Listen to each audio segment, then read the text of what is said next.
everybody, and welcome back to another episode of the Male Perspective. I am your host, Lana Reid, and today on this day, I have with me a gentleman by the name of Larry Carey. He is an educator in the Ohio public school system, as well as the author of the book, Alliteration Boosts Communication. And I am looking forward to gleaning some knowledge from him today. I always love to talk to teachers, educators, and see about that wonderful, crazy world that they experience on a day-to-day basis. But first and foremost, as I always do, I take a quick moment to pause, say thank you to you for making time for me today.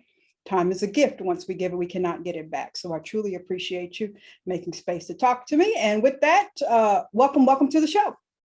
Thank you for having me. I appreciate it, Ms. Reid. It's an honor and privilege to be here. Yes.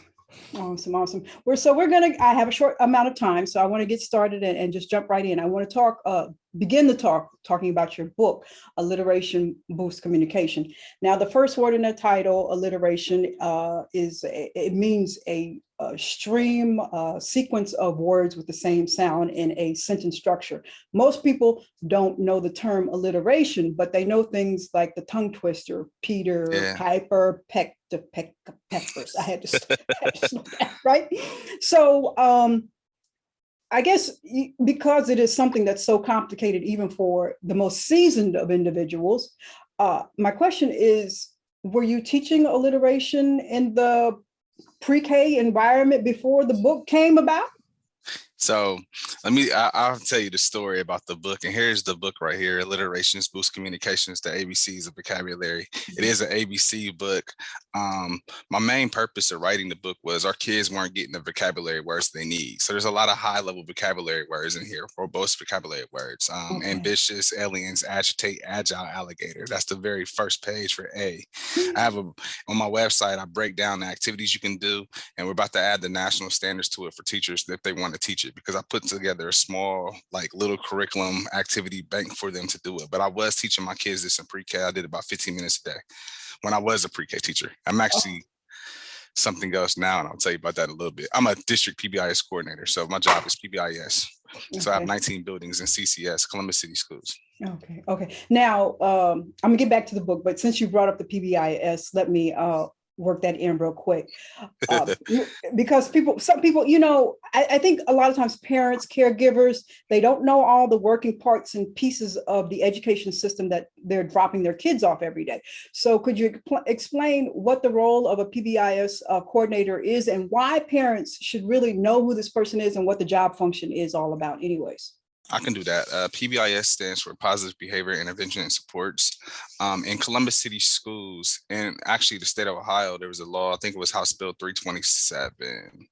I believe House Bill 327, I believe it was, where it mandated that every school district in the state of Ohio had to have PBIS implemented into their schools by a certain date. My school district, Columbus City Schools, went out and hired TOSAs. We're teachers on special assignments. So still a teacher, but we are outside the classroom and we work primarily with adults. I still can work with children as a tier support individual, but I mostly work with adults, the administration and the teacher, or PBIS coordinators in the building. I don't want to bore you with the terms, but most and foremost, my job is culture and climate, relationship building, making sure that we are in compliance with TFI, which is Tier Fidelity Inventory, which is a self-scoring assessment that the coordinators in the team in the building does. We just a guide on the side, but what we like to do is go in and help with culture and climate of a school building, because if you don't have that, you're not going to be able to build those relationships with those kids and teach those kids. We also do different trainings, like classroom management training, to help teachers get better at classroom management and learning styles of the students that they serve. The role is I love it. I'm responsible for 19 buildings. We have 10 primarily and 9 secondary, because there's 2 of us in each region. We're broken up in regions in CCS. We have 6 regions. So culture, climate, systems and processes and spaces. I know people will be like, oh, what's PBIS? But you do it subconsciously anyway when you have your classroom expectations, those 3 to 5 things, like be ready, be respectful, be prepared, and then you repeat those daily. So So this is you teach the teachers, the educators. Yes, ma'am. I'm a guide to them. I'm a guide. He's trying to be politically correct. No. I mean, we do professional developments, but I mean, everybody has their expertise, so I learn from them as well. You know, this is a new role. There's something that someone might do better that I might not have seen. That doesn't mean I'm we're all experts, but I'm a guide for them. But yes, I primarily work with adults, primarily, give those advices, especially to our younger teachers. So yes, ma'am. Okay. So you said it was a new role. When was it implemented in the school system there? We started in 2017. We started with one PBIS coordinator. Now, Columbus City Schools consist of 113 school buildings.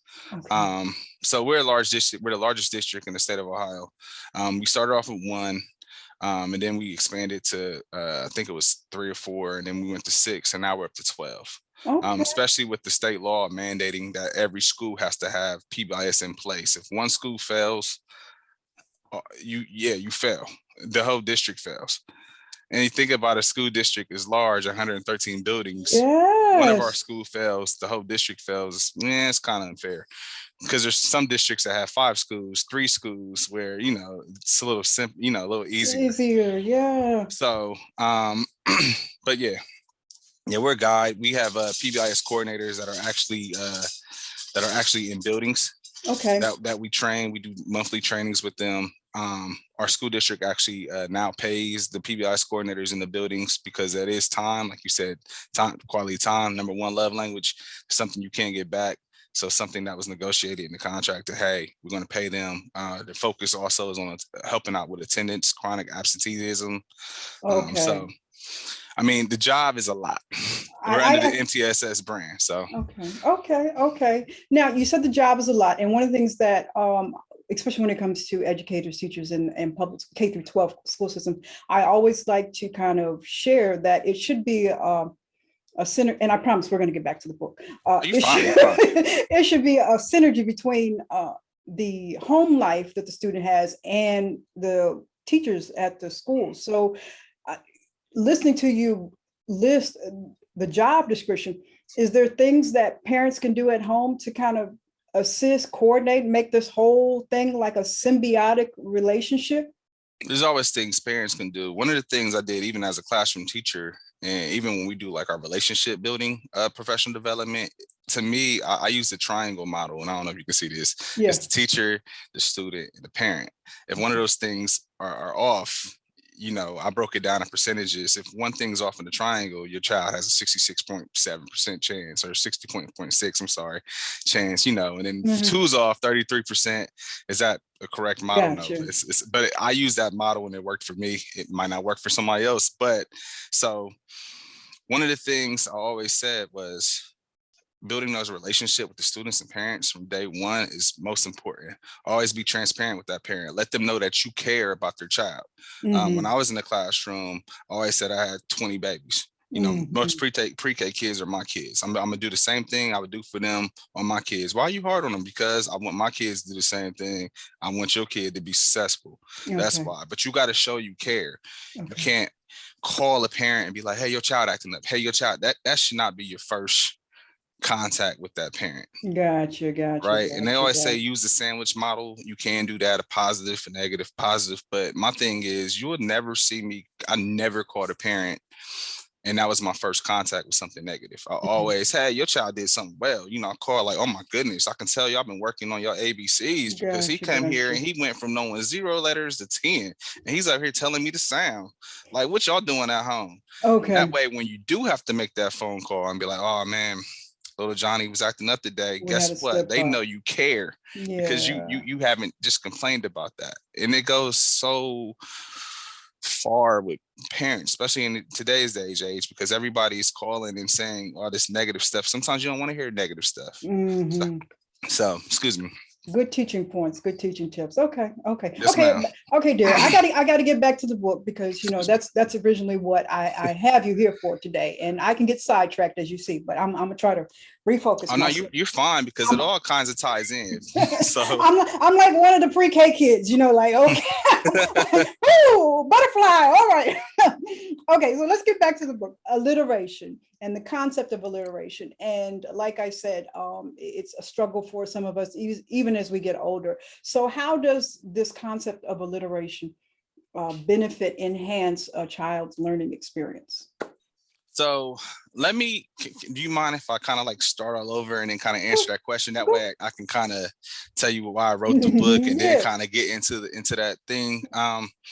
So as we stated before I was in my role as a district PBIS coordinator, I was a PreK teacher, and I taught PreK 6 years. I was actually in the PreK classroom most of my career because I started off as a sub, then an instructional assistant, a library assistant, and then a PreK teacher. Okay. So education wasn't my first career. I got an actual degree in communications and public relations. Okay. And then I went back to school because I loved it.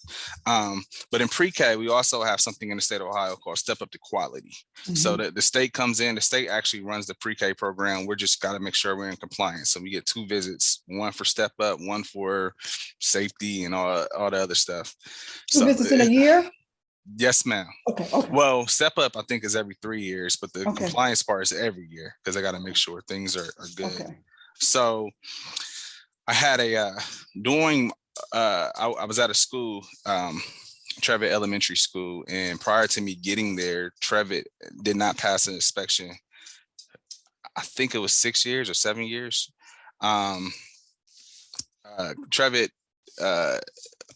I love Trevitt, but Trevitt has a reputation, which I don't understand sometimes why it has a reputation. I know we're in the hood. I was getting ready to say, is it us? Is it us? Test scores is bad, but I mean, the kids, they are smart. For the most part, everybody works hand in hand together. I said most part because you do have that one, but your cousins on your mama's side. But yeah, right. I met a lot of my cousins actually at Trevitt. I had no, like, oh my goodness, your last name is my little cousin. But man, my uncle was Rolling Stone. I'm just playing. Back to the story. So we had a visit, and actually, this actually started a lot of things moving in my career. Actually, this story, okay, because I don't think I yet was involved with a lot of stuff that I was involved with the state of Ohio and being on committees and stuff like that. But I think I went to a meeting about Okra, but I don't think I was actually involved. Our person came, and she came at a day where if she really wanted to fail me, she could have. Because one, I was in a TBT, and TBT is teacher-based training.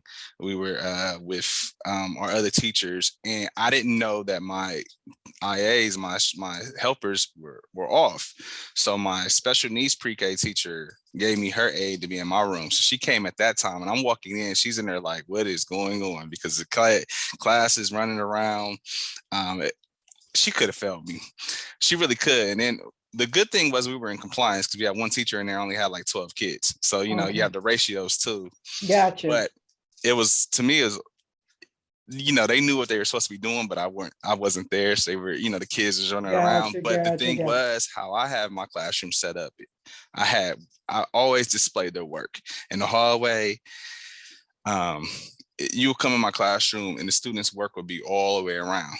And then when they were done with that, I'll take it down and put it, because I wanted them to see what they were doing. Because at the beginning of the year, I have kids scribbling, but when they see their work up there and parents is coming in the classroom acknowledging it, they want to make sure it was perfect, which sometimes could have been extra work for me. Mr. Carey, I messed up. Go ahead, it looks good. Stop asking me. I don't got no more paper to give you. But anyway, she came in and she was like, what is going on? Can I see your book? Because we got a binder, and I gave her a book. And I was like, man, this is going to be a very melancholy day. Melancholy is a word that's in this book. It's going to be a very melancholy day for me. I could tell already. And she was like, why are you using that term? It's a little developmentally inappropriate for our children. And one of my kids came up and tugged my coat and said, Mr. Carey, don't be sad. And I said, whoop, boy, you just made me elated. And my whole classroom was like, Mr. Carey, happy, y'all. He happy. And I was like, I'm happy that y'all sat back down and started reading the journal. So she looked around, looked around the classroom, seen the work up, and she was like, I can tell there's learning going on here. She said, I'm going to tell you a favor. I'm going to come back because I understand, the life of a teacher. And I'm gonna come back and we're gonna do this observation later. Thank She you. came back and we got 5 stars, and we've kept 5 stars since. They got it again last year, even though I wasn't there. I started off the year there last year, but I ended up moving because I got into a fellowship with NEA, so I worked with them over last year. Don't discount our kids. Hold up a minute. What? Hold up. And I was like, they're doing it. We had that little conversation too. I was like, they're doing it out in Pickerton, which is the school district my daughter go to at that time. I'm like, why can't I do it? So I came up with the idea. That was one of the triggers. They also had like ABC alliteration books where it'd be like apple, ate apricot, and that's not it entirely, but that's always come to my mind. But it was like, what are we really learning outside of the letter A or the start of alliterations?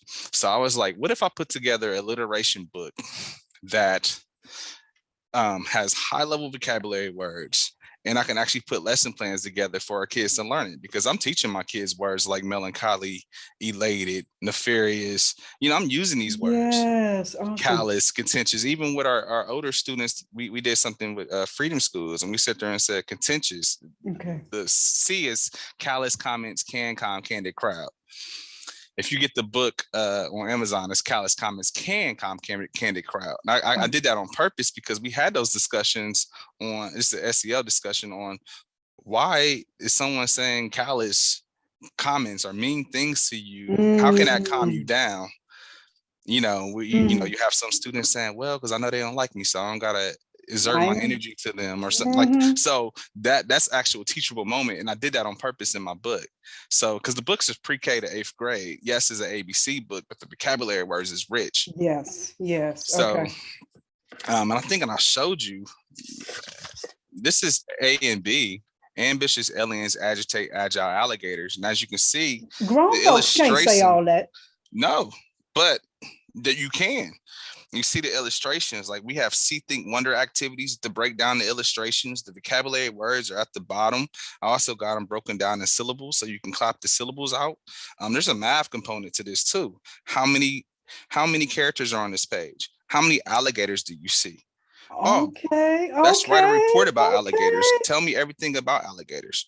What planet are these aliens from? Do some creative writing. Okay.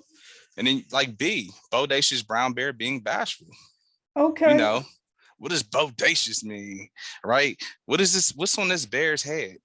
Okay. Right? He got a cap, gown, not a gown, but he got a cap and he got his diploma on the ground. But he's being bashful, he's being shy, right? So our kids don't get those vocabulary words, and that was the reason why I wrote it. Okay. Awesome. When I heard you say something, clap, I'm gonna age myself. I'm 53. Y'all still today clap out the syllables? Yeah, I do. I mean, there's some things I didn't know that. I mean, it's been a long time. Bodacious, right? How many syllables is that? 3. How you break it down? And I wanted to make sure that was in there though too for my kids who have speech impediment issues. I actually have a speech impediment. There's certain things I can't say. I can't say R sounds. Okay. So sometimes I try to fix that. You might hear me speak a little faster or, lose a, because there's certain things I can't say because of that speech impediment that I have. But I want to make sure our kids could clap those out and could break down the word to say it. Bodacious, umbrageous, loquacious. So what was one of the R words you used in your book then? Remorseful rabbit, respects revocable rhetoric. See, you ain't no problem. You can say that. You can say that. So I get, but practice, right? Because I wrote repetition it comes through. Okay. So you mentioned that the book just on one page has various teaching elements that you can do throughout the book. Is there something this can extend to the parents can use this at home, or is this just the kids only going to get this benefit in a classroom setting, or how do we bridge that? The parents can use this at home. They can read to their children. They can read it straight through. I had some parents read it straight through just to get the reading. I had some parents actually follow the lesson plans that are on the website. The activities, not actual lesson plans, the activities, teacher directives. They can do that by saying, all right, baby, y'all working on the letter C this week. Let's do C. what sound does C make? Okay. Point Gotcha. uppercase C, lowercase c. All right, what's going on in this crowd? How is people looking? What do you see in the crowd? What are they Okay. thinking about? So yeah. Okay. Okay. Awesome. Awesome. Now, you kind of mentioned this or touched on this, and I have the privilege, the benefit. I've been so blessed to have many friends and associates that have been teachers for many, many years. So I know you guys like curriculums, you like, package instructional material. So my question is the book going to be a series? Is it going to have supplemental stuff to it to kind of build into it? And you kind of touched on this, but what's coming down the pipeline? Okay, so I actually have two of the books written, actually three. I have a book called Hey Black Boy that should be coming out pretty soon. It was a compilation with my friend Whitney Barkley. She wrote a book called Hey Black Girl. So we coming together to do that. But the other two are actually already written. I just got to get them illustrated. The other one is called Acronyms Bolster Communities. It's a book of acronyms. I don't want to say the acronyms right now because actually I don't actually have that one. It's done, but and then the last one is called Affirmations Build Communities. So it's a book of affirmations. And I wrote that one because people said I had some negative words in here, callous. It was contentious, but so I wanted to make sure that our kids got a book of affirmations, high level vocabulary words of affirmation though. Okay. I mean, contentious though, but I can see with a PreK, is trying to do some conflict resolution. And, I think you're being contentious now, and I'm not going to, I see how that plays, and it doesn't have to be negative. Well, like I told people, like, storytelling wise, like there was, like I said, like the main, I started writing the book because of that story I told you. Well, like if you look at L is loquacious Larry leaves lethargic lions, right? Yes, I put myself in there, but I didn't hear the word lethargic until my days of working. I was a manager at FedEx I started working at FedEx when I was 18, right out of high school. I became a manager at 20. I worked that my whole way through college. At one point though, one of my managers called me lethargic, and I'm like, what is never that? Heard that word before. And I'm like, it don't sound right. So I went back and looked it up, and it always stuck to me. Like, you called me lazy? I'm not lazy. Working my butt off. I'm service. Y'all been calling us that. Y'all been calling us that for years. Yeah. So yeah. And that threw me off because like at that time I was like service manager of the month 6 months in a row. How can I be lethargic? I had a bad night, but it stuck with me. Yeah. Right. That's no shade against that manager or anything, because I actually learned a lot from him. Right. Okay. And I told him this one time, and I talked to him, I said, I want to thank you because, back when I was 18, I was wearing baggy jeans and, I was coming to work like that, even as a manager. And he's like, perception is reality. Yes. People are what they see, they're going to perceive that of you. And that always stuck with me too. So I know I said that could be bad, but he also taught me that. So I do want to say that. Back to that's why that was in there. Yeah. I put it in there for my life story. Loquacious. I love to talk. I don't know if you got that already, but I hadn't figured it out yet. So loquacious is someone chatty, talkative. So I put that in there. So when I do my PDs, also on this, I did a PD with a school district, and I'm thankful for them allowing me to do it. I had to teach my book. When I did a PD, I had them create their own alliteration based off their name, based off their story. Okay. So it was something dope. So yeah. So I was like, so some of the negative words in here, our kids are going to hear, and they need to know what they are. They don't want to be like, what is that? He just called me lethargic. Like, what was this? He shouldn't have to do that, or look it up, or Google it. Yeah, and so, I've noticed, sometimes in our communities, when we experience somebody with a larger vocabulary, we get sometimes it's an offensive thing. Like you were saying, like, I don't know what they're saying, I'm immediately offended, but it could be a positive thing. So it's a wonderful tool to expand your vocabulary. And sometimes our kids don't have access to that. So, I think it's a wonderful teaching tool. Yeah, like remorse. Ooh, excuse me. I'm sorry about that. Excuse me. I'm sorry, guys. Like remorseful. You can have a whole conversation around that with kids on how do you be remorseful? Why are they remorseful? What did they do to become, to feel that way? That's a whole nother lesson that you can tap on into the book. So, yeah. That's awesome. I want to circle back because I had a quick thought here in talking about how you got involved with the writing the book and that moment when you had the lady there, she was, watching the class. If you could share how important it is these moments when these people come in and look in classes and stuff like that, especially when it comes to our communities, how does that affect funding if you guys don't pass these inspections or these moments where people are coming to look in your classes? With the pre-K thing, I think in the state of Ohio, if you don't get 3 stars or 2 stars, you start losing money. I don't know the whole gist on that part of the funding, but I do know that you still lose money, which I think is bogus because we need it. We're underfunded as it is now. But you said that as an advocate for education, like I've testified a lot. School funding is very important. Right now, 2 years ago, we finally got funding for public education in the state of Ohio that was deemed unconstitutional since 1999. But they only passed it 2 years. And right now that funding bill is right back on the docket.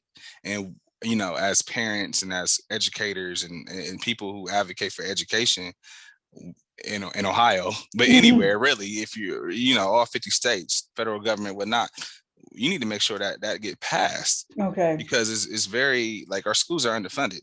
Yeah. Our schools are old, they're falling apart. Our teachers are underpaid, they're stressed. I mean, right now we have a crisis in CCS with our bus drivers, like that, where they had to change their whole complete bus route starting in January, where it's completely different. They're short about 100 some bus drivers, and people are sick with a good call off percentage, and it's just, we can't transport all our kids and charter school kids because we also got to transport the charter school kids. Okay. So yeah, and we actually got sued by the state for $11 million because we couldn't transport charter schools. So right now we're like, I believe at this moment we're still fighting that, where we might have to pay $11 million to the state of Ohio because we couldn't bus charter school kids. What? Yeah, and there's this city I live in, which is Groveport. They actually got fined $6 million because they couldn't bus their charter school kids. Now Groveport only has about 13 schools. We have 113. Yeah, so it's an issue. It's a huge issue where public schools are getting, taxed, but they're not even getting the funding. And where's that 11 million going to go? Where are you going to give it to a charter school? But what? Like, we know you need the money. Yes. So funding is very important. I know you asked about the pre-K funding, people coming in the classroom. I mean, but I thought I'd touch on that point. Yeah. I mean, there's a lot of things within the public education system that is broken.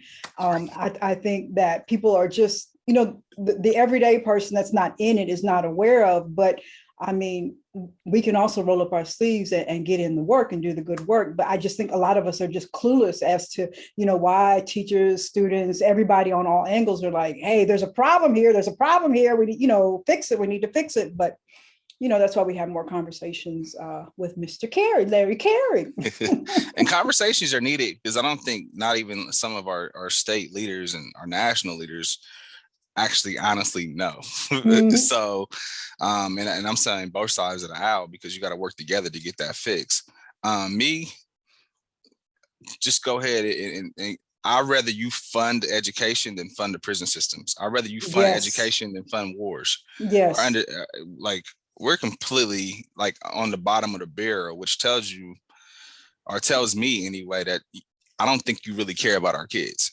And I'm talking black, brown, white, poor, yeah, but anybody. Low income, yes. Yeah. So, and that mostly affects black and brown children anyways, but like, why? But we're going to fund our prisons. Yeah, because it funds another later down the line system, but we don't want to talk about that, right? No, No, and I think it's purposely done. And I know this is getting off the topic a little bit, but this is just my opinion. I think it's purposely done because I noticed that there's a lot of private, charter schools are private, and they're starting to take tax dollars. Okay. And I don't have an issue with charter schools per se.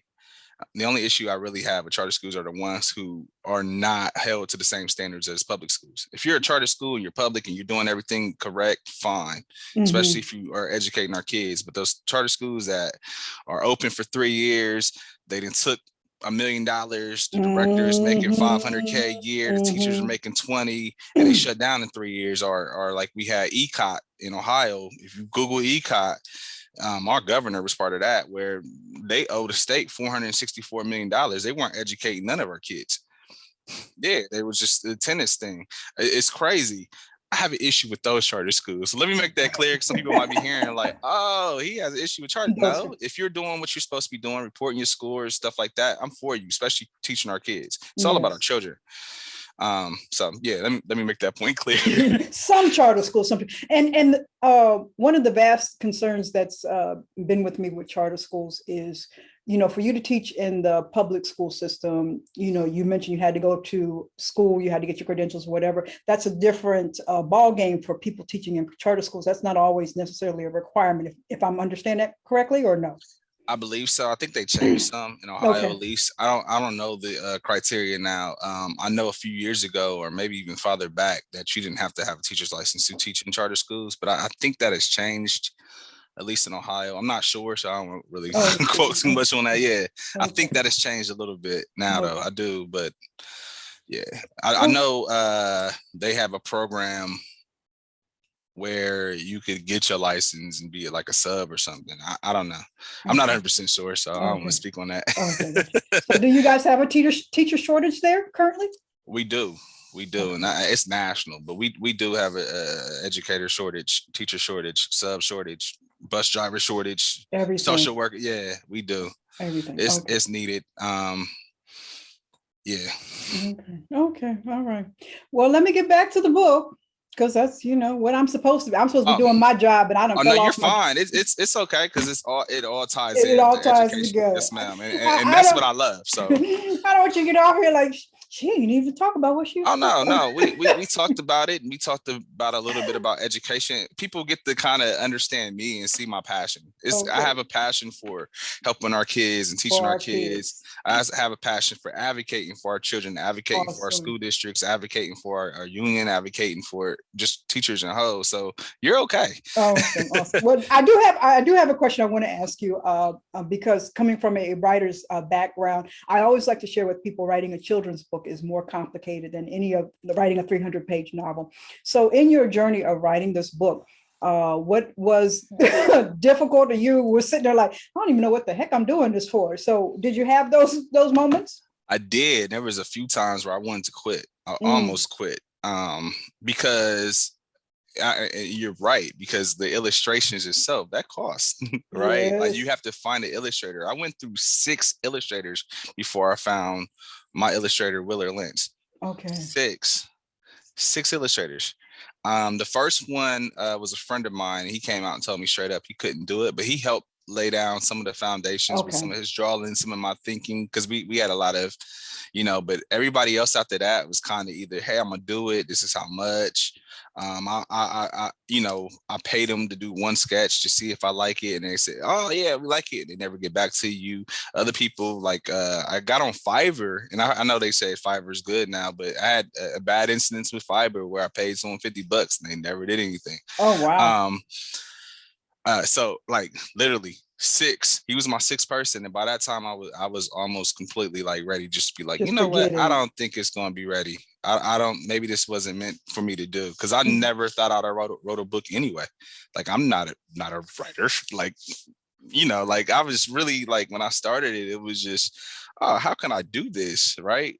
I done wrote this book so many times where like D was dexterous dudes dramatic dancing in here. Dexterous dudes dramatic dancing, where sometimes you might hear me say dexterous dudes dramatic display or dancing dramatically or something, because I done so many different issues of this. I could write a part 2 of this book. Yeah, gotcha. Like B initially was brilliant black boy being bashful.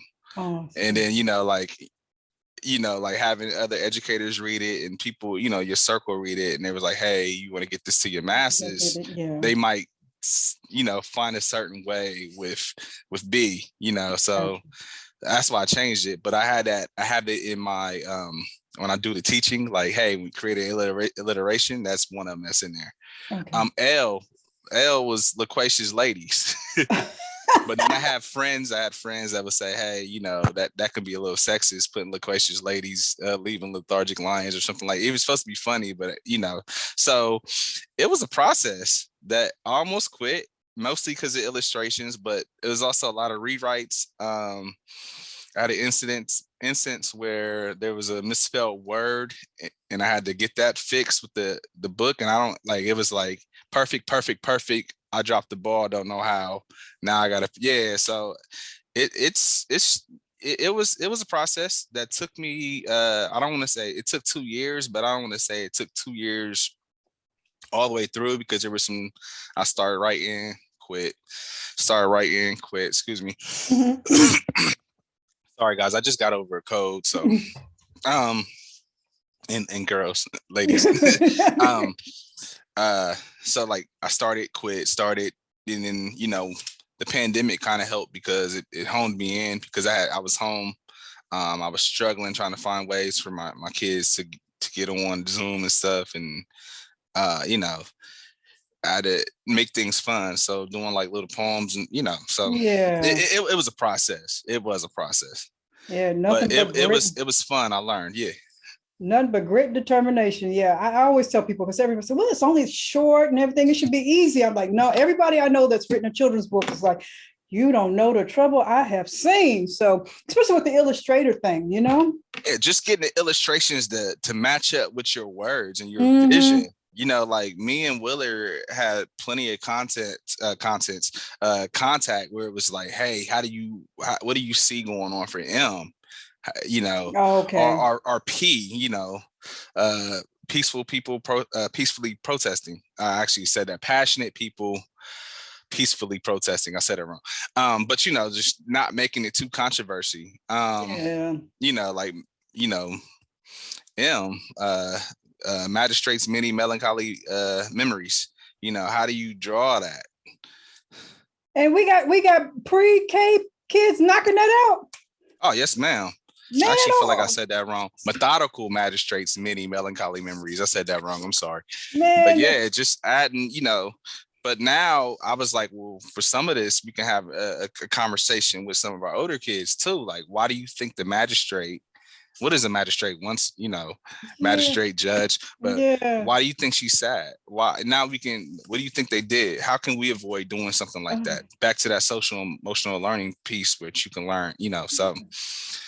Yeah. Wow, I'm listening to you, and I can't sit down with the kids, because the kids gonna be like, man, Miss Reid, she's so stupid. She don't even, well, I can't say stupid. Like, you fine. You know, but she don't even understand these words. Mr. Carey taught us. We learned that back in, you know, pre-K. She, you know, so that's I mean, the vocabulary is just so vast, and I like it because a lot of times the young folks or young kids are just written off like that's just not, they can't grasp it. But whatever you pour into them, you know, they can get. Well, there's like plenty of studies out there showing that 4 and 5 year olds are geniuses, and they can learn any multiple languages at that time. So that was one of my arguments with the lady from the state, not argument, but discussion that we had. Like, so why are we not pouring this in?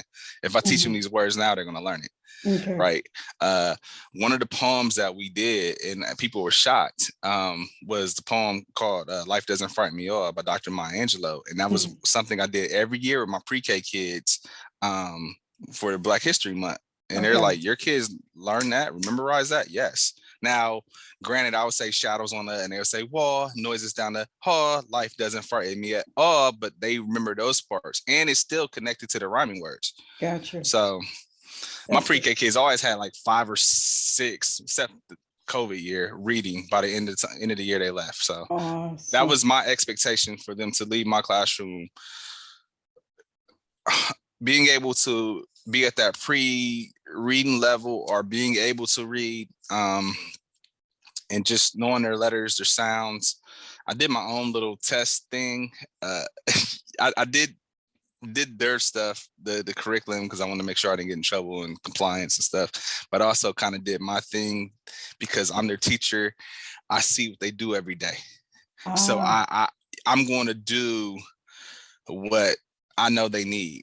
I'm sitting, I know Q doesn't know all his letters, so I'm going to work mostly on these things with him, but I'm also going to make sure that Brittany I'm making up names. Brittany, she's reading. She can tell me what cat and bat, those rhyming words are, and she knows them straight off in the letters and the sound. She knows what the is and this. So I'm gonna focus on her too, but I'm still gonna focus on him because I need to get him where she is, or at least to where he's supposed to be. So when he's in kindergarten, he's successful. Or you know what? Maybe he needs a little extra support. So let me get that started now because it's easier for me to do it in pre-K than for him to get it in kindergarten. That's true. So I want to make sure my kids, especially at Trevitt, when they went to kindergarten, they were ready. And we even had discussions with the kindergarten teacher what they need to learn, because there was some things where they had to take this test in kindergarten. And what is the test? I forget what the test is. The KRA. Yeah, the KRA. And it's like, you can't say diamond. Pre-K is diamond. In the KRA, it's what is it? Rhombus. Okay. Yeah. You can't say that. Well, they'll mark it wrong, even though it's like the same shape, but it's just like the different curriculum. So even partnering up with the kindergarten teachers to see what some of the things I need to teach our pre-K students before they got there, it was, things in my mind. But back to the book with that, that's why I said, even with ambitious aliens agitate agile alligators, there's a math component in there. There's a science component in there. If you do your research on, alligators are animal of the week, right? Right. And I'll go back to it. Right. The alligator can be the animal of the week. What habitat do the alligators live in? The color of the week is, what color is this? Blue. Is that blue? Yep. Blue. So now you got your color of the week. What's the letter? A. A. Yes. What sound A make? A. So yeah, there's two sounds because it's a vowel, but you got your color of the week, your letter of the week, your sounds of the week. Now you can keep doing those. And then, like I said, the whole see, think, wonder activity. What do you see in these pictures? What are some of the things you see, Miss Reid? I see. Is that an alien doing a handstand, or I see, what's the dude in? That's another. He's kind of fly there in his red suit there. Okay. And I got another one in yellow down there. I see. Are they in the water? Is that water? Yep, it's water splashing. Okay, and I see upper and lowercase a. You better move over, little Johnny. I'm better than you in class in this. I got this. And then now you can start thinking like, what do you think's going on here? Well, so you start telling me what you think is going on here. Okay, you got the aliens doing. It looks like somebody's about to pet an alligator. It looks like somebody's doing some circus acrobats with one of the alligators. Is that some what is that? Sparks coming from under somebody's feet, or it's a splash, the water. I'm sorry, you can't. Splash, and plus I ain't got my read. Oh no, you fine. You fine. We doing this impromptu right now. I ain't got my readers on. I'm like, okay. So even that, then you can start, your wonder part. What do you think's going to happen? Your prediction part, right? But that's breaking down the illustrations to, what do you see? What do you think's going on? He's flipping on the alligator. Is that something? If I was to flip on you right now, would you like that? No. So he's agitating the alligator. So now we got that vocabulary word. So I should go back on there because you had the 3 vocabulary words. Ambitious. The alien is wearing what? What is the alien wearing? He's wearing a suit, right? We when most people wear their suit, we look at them like, oh, they're an ambitious bunch, right? So you got those words, you can tie it in. He doing a flip. He's flying over the alligator. The one's tapping him on his nose. He's agitating them. Should we agitate our friends? No, we shouldn't, right? And then agile, that one alligator jumping out of the water, they're being agile. So you can kind of show them what agile means, right? And then the science part. I mean, we already did the science part with the, the alligator report, or even the aliens, what planet they come from. You can put a Jupiter or Saturn, but the math part, like I said, the counting of characters on the page, right? That's a lot of work went into that, sir. It did, but that was my thinking when I did it. Yes. The main reason was the vocabulary words, learning those vocabulary words, the sound, the color, boom. But that right there, break down the whole page. right? And you can do it Yes. with B, even though you only have one character, but how many items do you see on that page, right? Yeah, And I know that's primarily pre-K and kindergarten, but yeah. no, because I'm sitting up here like, okay, I could do that. All right. But that sounds like a week's worth of teaching material there on one page.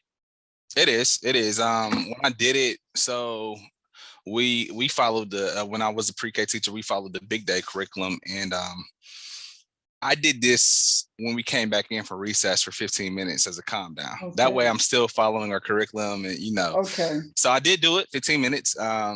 But yeah, we did it daily. Okay. And sometimes I read my book just straight through, but most of the time I stuck to that. Hey, we're working on the letter B this week. So this is another way for me to see what you're doing. Do you know the letter B? Can you tell me this color, right? It's another way for me to practice with my students the things that we were already working on in class. Okay, awesome. All righty, sir. Well, I told you in the beginning, I try to keep this at 30 minutes, but I never succeed. So oh no, you're fine. I think we had a great conversation. Yeah, we did. I got one more question I want to ask. I actually got a few more, but I'm just gonna pick one here. Since I have you here and you've been been an educator for a minute, been educated for a minute. Give me some inside scoop here, sir. What is the difference, conflict, headbutts between what the role of an educator actually is versus what parents assume that they are? That's a hard question. It really is, because I'm a parent and a teacher, educator, but I think sometimes, like as an educator, our job is not just to teach your kids. We also are your kids' doctor. They get hurt. We're there. We're their counselor. We're someone for them to talk to. So we're so much more than just their teacher or their educator. And I think sometimes parents don't quite understand that. So this is what I will say, because that's a hard question.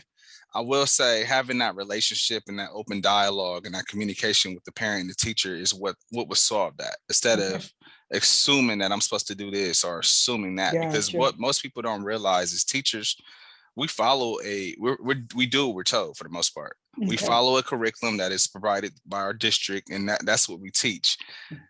We follow the thing, and the district follows the thing that is follow the curriculum or something, guidelines that are passed down through the state. Gotcha. And the state, for the most part, does what the federal government says. But that's kind of a touchy issue too.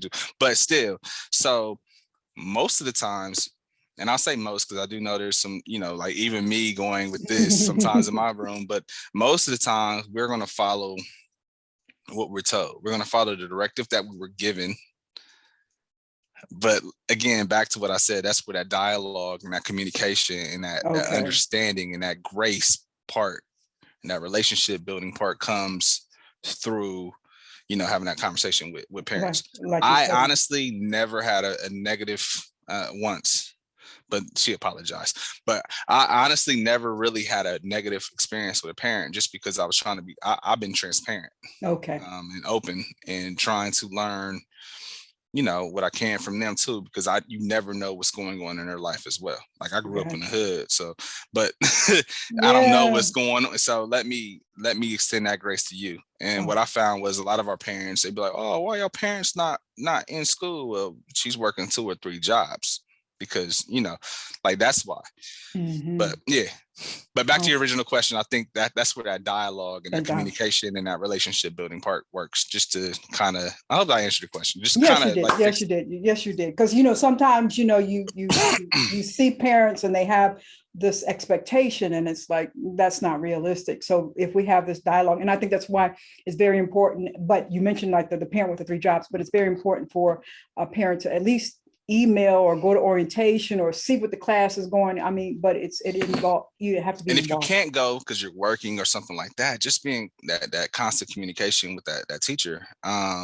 There's so many things that you can use, like what's the thing called the class dojo.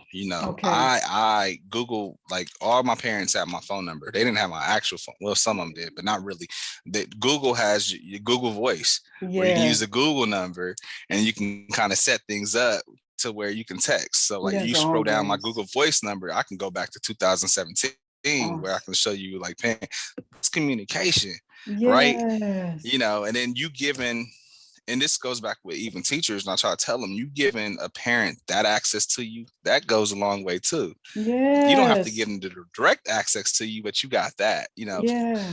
So yeah, so it's easy to partner with you at home and say, like, Mr. Carey told me this and this and that. No, you can't tell me, Mr. because I talk to him all the time. I have this open dialogue with him. So I'm more comfortable accepting, you know, the input, the information that's coming down the pipeline. So that's that.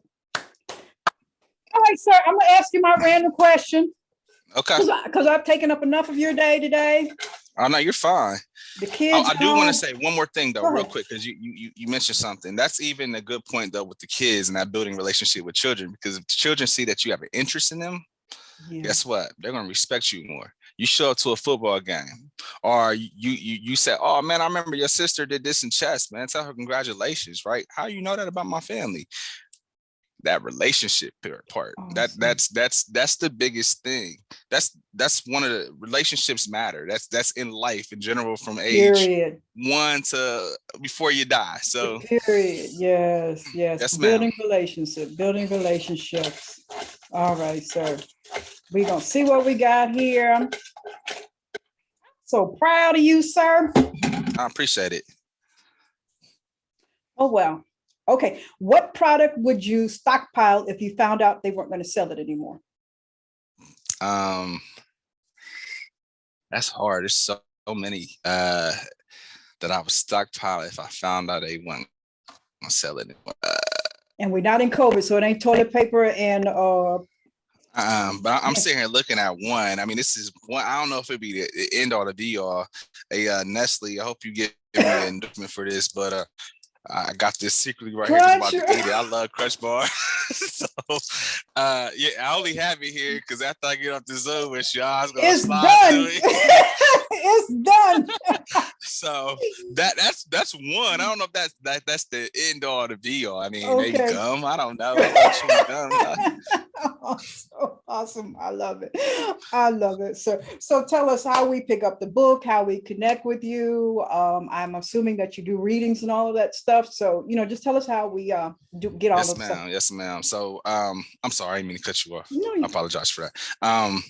You can get the book from my website. It's www.larrycareyltd.com. That's LarryCareyLTD.com. On there, if you want to reach out to me, there's a page where you can say reach out to the author. It will send me an email, which is AntoineCarey@gmail.com. I'm getting better at checking that one because that's my business one now. My personal one is l.carey85@gmail. So if you want to reach me there, you can as well. But that's one way. You can find me on Facebook, Larry Carey. I'm Googleable. You can Google me. Googleable. I'm also on Instagram. I'm doing a better job at posting on Instagram. I don't really post as much, and on Twitter is horrible. But I'm doing a better job. I think it's lcarey85 on Twitter, and Instagram is Antoine Carey. And again, Facebook is Larry Carey. So LarryCareyLTD.com. That's my website. That's where you can get the book. It's on BookBaby and Amazon. BookBaby has the hardcover. Amazon has the soft cover. I just found out that it was on Barnes and Nobles, but I don't know if I get paid for that one. But that's just check the BookBaby and Amazon. I should be because they buy it from Amazon. Better check your coins. Yeah. So and if you want a signed copy, you can go straight through me and get it, and I'll mail it out to you as well. I also do author visits. If you need an author to come to your school and read, I'm more than welcome to come. If you're a state that does PBIS, that does satisfy the TFI 1.11, which is community engagement. So I could be your TFI 111. Just saying. And depending on if it's a system of rewards, it can do 1.9 too, that feedback and acknowledgement, if depending on how you do that. Anyway, I do author visits and I also do professional developments for PBIS and also just on my book as well, incorporating PBIS into my book, where I just do things where, like I'll show you how I teach my book. I'll show you how I teach. I always do an SEL lesson, check in. I'll give you some tools that you might have seen and you might not have. So I do a lot. I love it. I just love to see my brothers doing the most. I'm so proud of you. I know I'm just a complete stranger, but I'm so proud of you. Just Auntie Internet. I'm just hand claps for me. And I mean, especially because you work with our future, our children. So I mean, that is very important to me. So I just commend you on everything you're doing. I mean, continued success. And I appreciate you. I know your kids do. I know you're going to, over the years, you're just going to have so many kids come back and say, Mr. Carey, if it had not been for you and that extra time that you imparted into me, I wouldn't be the person that I am today. So, I mean, I'm just kudos. Thank you. And again, everybody, I apologize for the little cough and stuff. Like I'm getting over a cold. So, but thanks. I hope so too. I just was on the internet today and I seen one of the kids that I first interacted with. She turned 22, and I'm like, oh my gosh, I'm getting old. You ain't but 12. How you got a kid that's 22? Right. I'm not 12. Thank you, though. I like that. All righty, love. Continued success to you. And I mean, I can't say it enough. I'm just so proud. Thank you so much. I appreciate you allowing me the opportunity to be on your show. And I thank you. I thank everybody out there for listening. So awesome.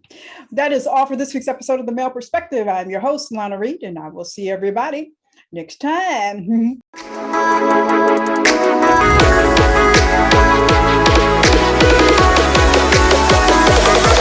Oh.